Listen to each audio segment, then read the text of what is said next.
Yes, welcome back. You are still watching Flourishing Hub here at Church of Uganda Family TV, and with me is Kaijuko Challenge. Of course, we are discussing about networking for business growth, and it has been very interesting. If you missed out the first segment, please make sure you find out on our YouTube channel there, and you get yourself really informed about this. Now, in this, this world now has developed so much. We are in an era of modernization or digitalization, and now this is why I want to come to you, a challenge. You tell us about the importance of this time round social networking, which is entirely on digital platforms, and the importance of social networking right now.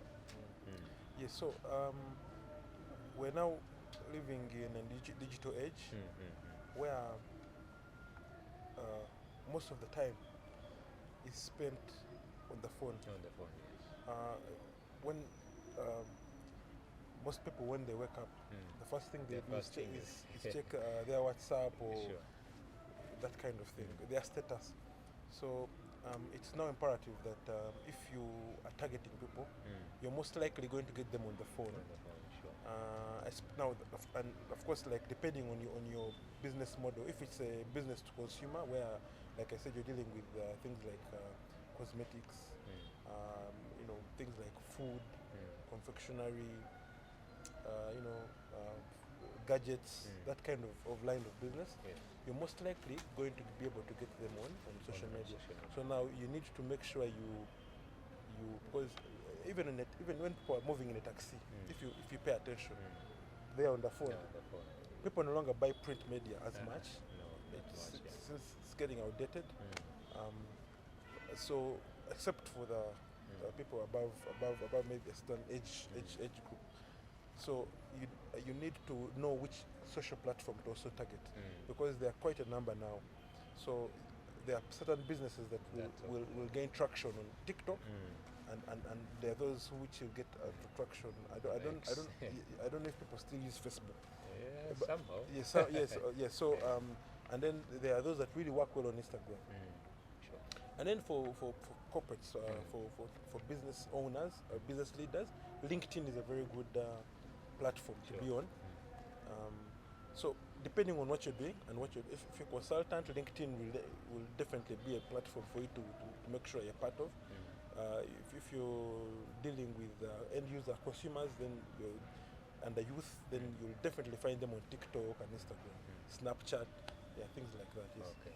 Now, can we talk about some of the challenges? Mentally, there is too much scam. How can you be sure that in the process of networking, you're not being scammed or you're not going to And that's why we earlier in the first part of the show we delved into why physical networking is always going to be better than even the digital networking. Yeah. Yes, because you're sure that the person who has referred you, first of all, the person who has referred you has some kind of credibility with you. So by the time they give you someone, they definitely are almost sure about them. Now, of course, with social media, you can't really be sure, because someone is going to advertise this, and then when you make the order, they will deliver something else. So now, you then now need to go to, you now need to order from companies that have gained a reputation. Okay. Yeah. So I've seen mostly people dealing with phones and such accessories. I've seen you find one photo is on various one kind of Yes, photo. one image, yes, You're yes. sure this was taken Yes, by this yes. person, And then it is on every person. Sure. So one of the ways is so when you go to these websites, they have what we call ratings. So you can look at the ratings, and then you can then tell. So if you're, for example, ordering for something from the States, then you're going to trust Amazon, for example, because you're sure that's or Alibaba. You're sure that those are websites that have gained credibility over there. So Genuine. even if you have an issue, it Complain. can be taken back and something like that. Yeah. So basically, you have to look, and that's how kind of connected with the physical networking, where you have to ask your friends, I'm trying to order for this. So do I order from Alibaba? Do I order from do I order from Amazon? things like that. So you need to use the companies that gain reputation over the years. Okay. Still under that, in the aspect of networking, we have seen even through advertising, majorly on online stuff, Yes. we have seen so many people put their contacts there. Yes. How isn't this something very terrible to their own life? Because you'll find it is the same telephone number they are using for their work. It is the same personal telephone number they also use. Isn't this aside of business? Isn't this also putting their lives at No, risk? I don't think so, unless you do something wrong. Mm. Oh, and what do you mean? Isn't it?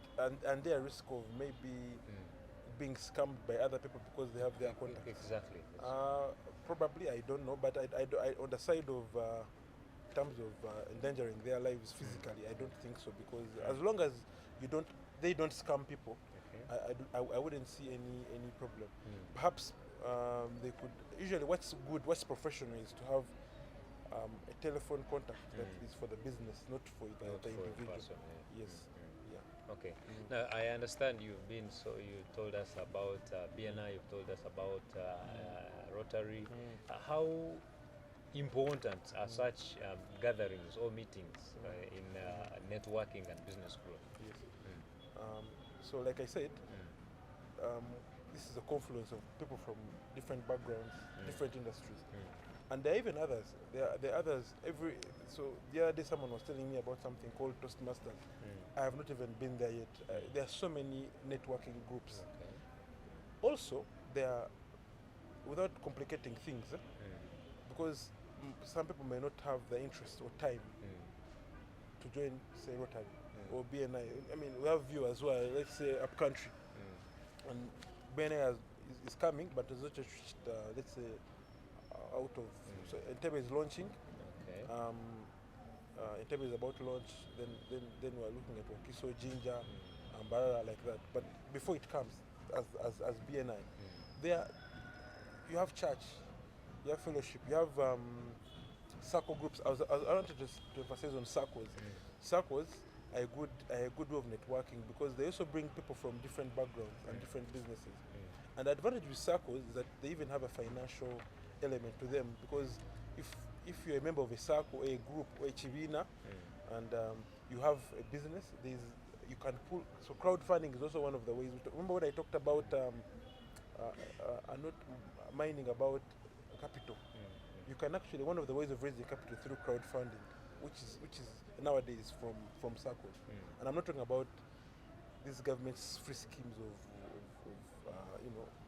that we are not sure if you'll ever get the money, or how much money you're going to get. I'm talking about intentional circles. So, for example, you can get your colleagues and say we are 10, 1, 2, 3. Every month we are going to collect 200,000 or 100,000 shillings.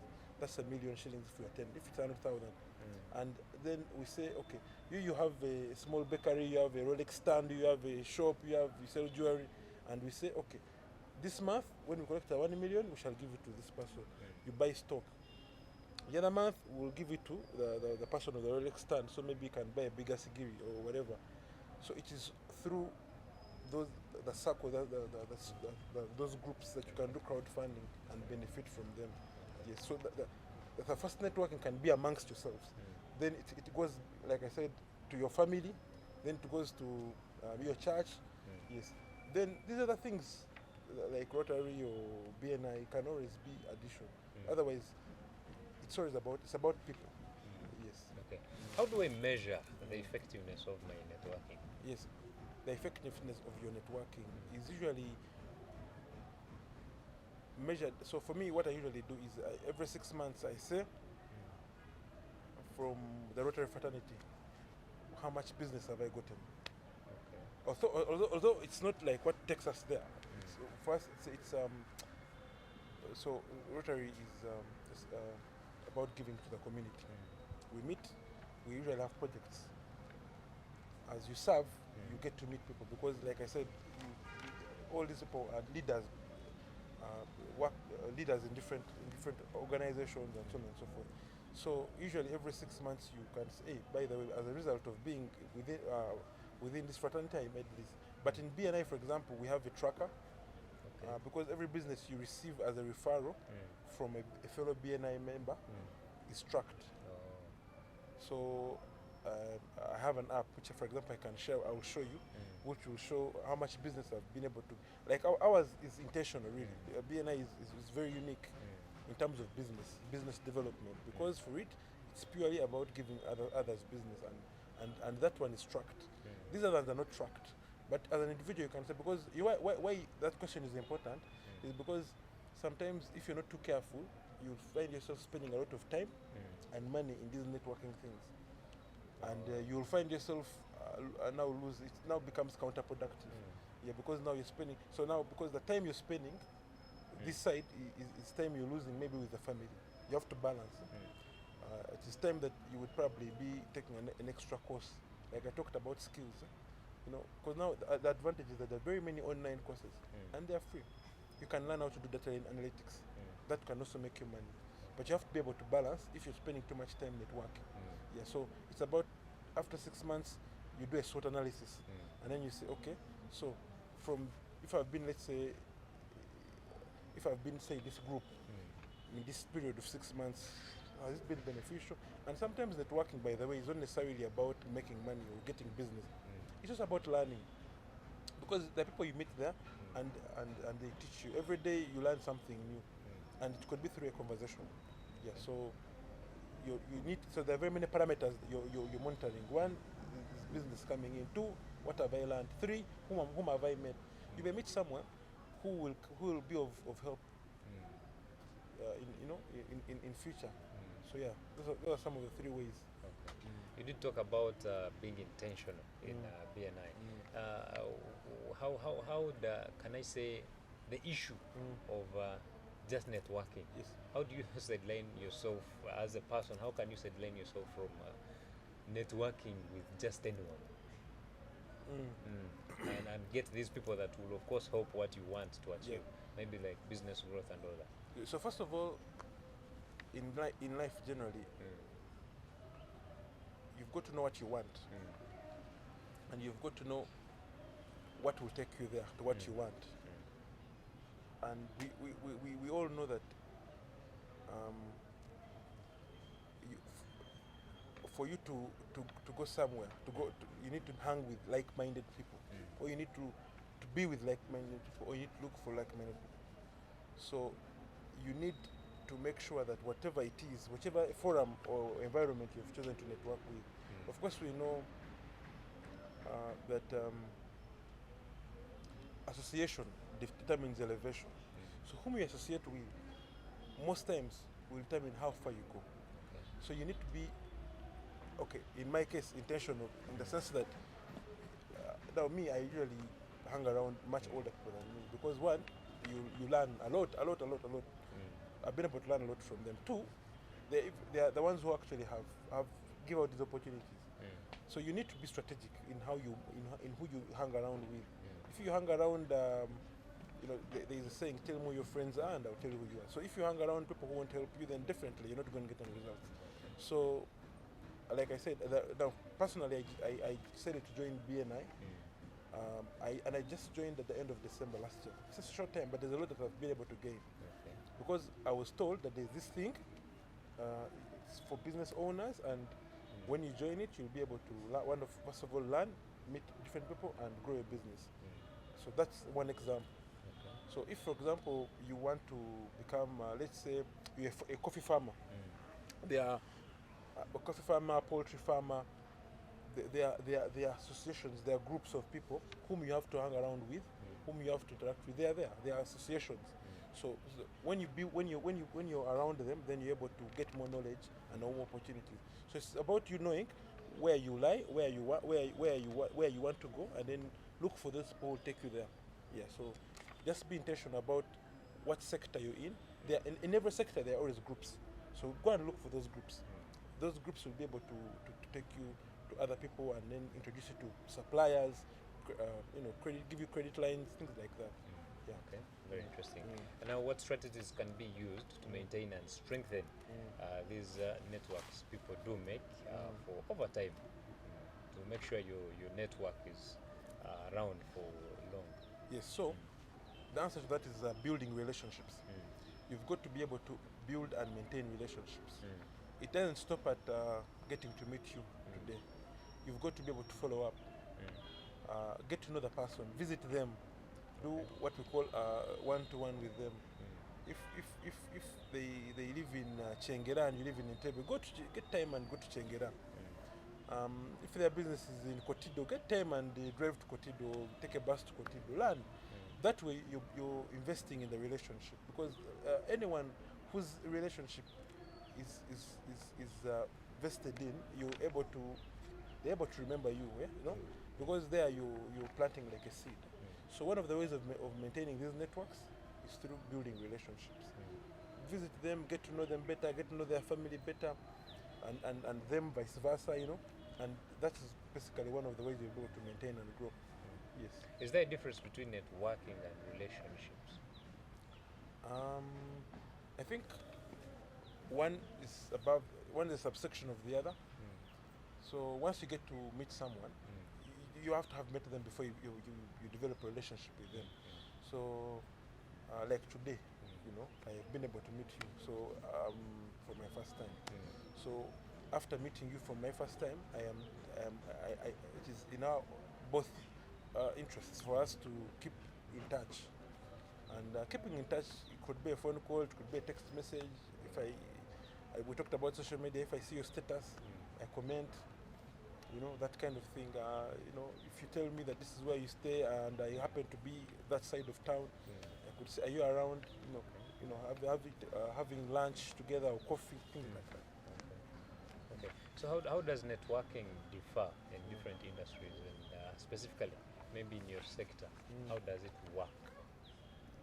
So like I said, and first of all, when I was even joining, say for example, BNI, most people were like, but the kind of business the kind of work you do is mostly business to government. So most contractors usually deal with government or NGOs. But for us, we've chosen to be broad, to be open, and even individuals. So so to answer your question is, we've been able to meet other industry players. So we get work from even our fellow contractors through being subcontracted. We also give others through subcontracting. We also help others like hardware. We support hardware businesses through giving them supplies, or rather through them supplying us. Basically, it's been about you meet architects, you meet quantity surveyors, you meet fellow engineer, you meet engineering firms, things like that. Okay. Yeah. Very interesting. And now here at Flourishing Hub, we always have a time to inspire or to encourage the young people, whatever they're doing. So for someone starting up, how do you encourage them when it comes to the aspect of networking? I would like to say that there is this thing, first of all, where people say, me, I'm shy, I'm an introvert. Sure. I don't like being around people. But I think one of the things that we must acknowledge is that these days, in the world we live in, where your network is your net worth, or where your network will take you places, it has now become a necessity. And the saying, necessity is the mother of invention. You've got to get out of your comfort zone. You've got to get out of your comfort zone and know that this networking thing is one of the in things that just like you talked about social media, is one of those things where we have to adopt.